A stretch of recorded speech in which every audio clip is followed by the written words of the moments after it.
Sir एक सवाल और मेरा वो ये कि ठीक है, रात में आप लोगों ने राहत और बचाव कार्य को तो अंजाम नहीं दिया, लेकिन जो लोग फंसे हुए थे उन तक किसी तरीके की मदद पहुंचाने की कोई कोशिश की या फिर उनसे किसी तरीके का कोई संवाद करने की कोशिश की ताकि उनकी हिम्मत या हौसला बना रहे? देखिए, संवाद कंटिन्यू चलता रहा है। एक इमरजेंसी ट्रॉली का भी वहाँ ऑप्शन था जिसको डिस्ट्रिक्ट एडमिनिस्ट्रेशन ने एक्टिवेट करवाया, जो ऑपरेटर्स ने एक्टिवेट किया था।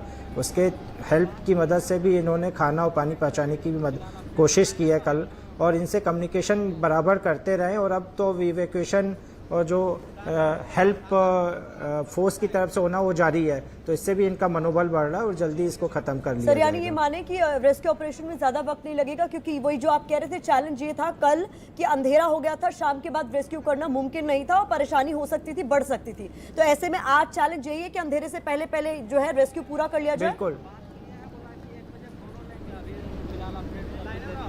जी, अंधेरे में सेफ नहीं था। आज सब टीम लगी हुई है, होपफुली हम इसको ख़त्म कर लेंगे। टीम लगी हुई है ग्राउंड सिचुएशन पे, जो भी अपडेट होगा आपको हम अपडेट करते रहेंगे। सर एक सवाल का और जवाब दे दीजिए कि ये जो हादसा हुआ है, बताया जा रहा है कि दो केबल कार्स एक दूसरे से टकराई हैं, उसकी वजह से ये हादसा हुआ। तो ऐसे में ये तार जिन पर ये लटकी हुई हैं, कहीं वो तो कमजोर नहीं हो गए? क्योंकि अभी भी लोग इन्हीं केबल कार्स में फंसे हुए हैं। तो ऐसे में उस तरीके का कोई खतरा तो नहीं है यहाँ पर? देखिए, रेस्क्यू टीम लगी हुई है, इस पर मैं अभी कमेंट नहीं कर पाऊंगा, एक थोड़ा टेक्निकल एस्पेक्ट है।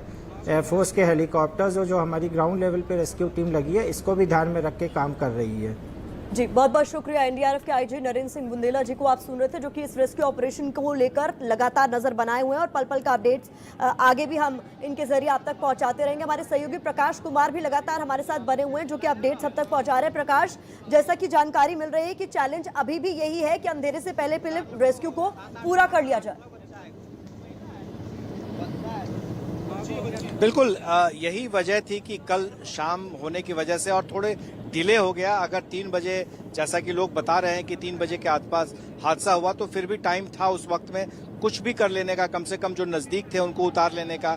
लेकिन जो क्योंकि प्रशासनिक तौर पर इसकी तैयारी नहीं है। देखिए, ये समझना होगा, ये हादसा हो सकता है मानवीय भूल या मशीन की खराबी या जो भी वजह हो, लेकिन हादसे के बाद आपका कितना अच्छा रिस्पांस होता है, कितना जल्दी उसको आप मॉनिटर करते हैं, कितना जल्दी उस पर आप काबू पाते हैं, ये महत्वपूर्ण हो जाता है। अब आप देखें कि जो 15 अगस्त या 26 जनवरी को हम देखते हैं परेड ग्राउंड पर परेड होते हुए, और एक से एक सैनिक जो है हमारे जलवा बिखेरते हैं, हवाई जहाज वाले, हेलीकॉप्टर वाले, तो ये जो हम देखते हैं उसका जो नतीजा है वो सामने दिख रहा है कि केबल कार का एक्सीडेंट होता है रोपवे पर, और वहां पर हमारी सेना के जो इंडियन एयरफोर्स के हैं वो पहुंच जाते हैं, एनडीआरएफ की टीम पहुंच जाती है, आईटीबीपी की टीम पहुंच जाती है, और कितना सलीके से जैसे उनको मौका मिलता है, जैसे ही जगह मिलती है, सूरज के पौ फटने से के बाद तुरंत वो ऑपरेशन शुरू कर देते हैं। सोचिए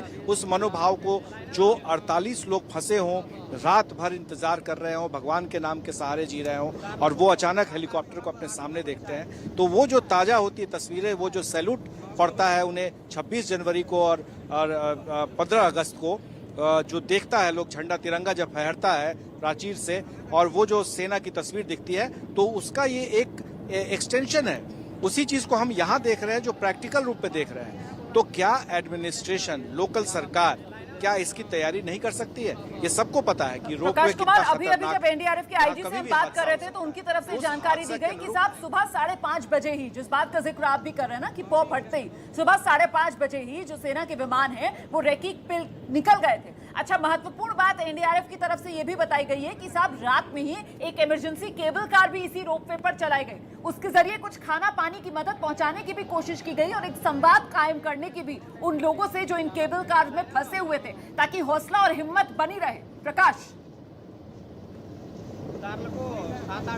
बिल्कुल, क्योंकि ये एक्सपर्ट है, इन्हें पता है कि कहां पर और हमको कब और कैसे पहुंचना है। ये जान जोखिम में लेते हैं, हमारे लिए और हमारी जान बचाने के लिए ये हर वो कुछ संभव प्रयास करते हैं, या यूं कहें कि कई बार असंभव प्रयास भी करते हैं। अब देखें आपकी कितनी बड़ी खाई है और हेलीकॉप्टर है, केबल का जाल है, बावजूद इसके वो ऐसी चीजें ऐसी जगह पे पहुंच जा रहे हैं जहां में पानी भी पहुंचा रहे हैं, खाना भी पहुंचा रहे हैं। तो ये जो कोशिश है ये इनकी तरफ से काबिले तारीफ ही नहीं बल्कि जितनी भी तारीफ की जाए वो कम होगा।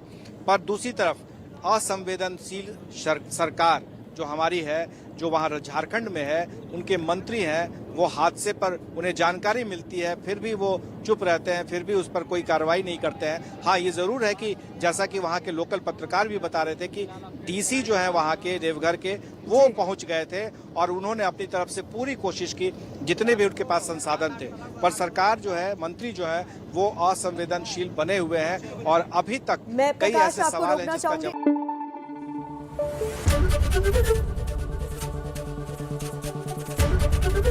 एबीपी न्यूज आपको रखे आगे।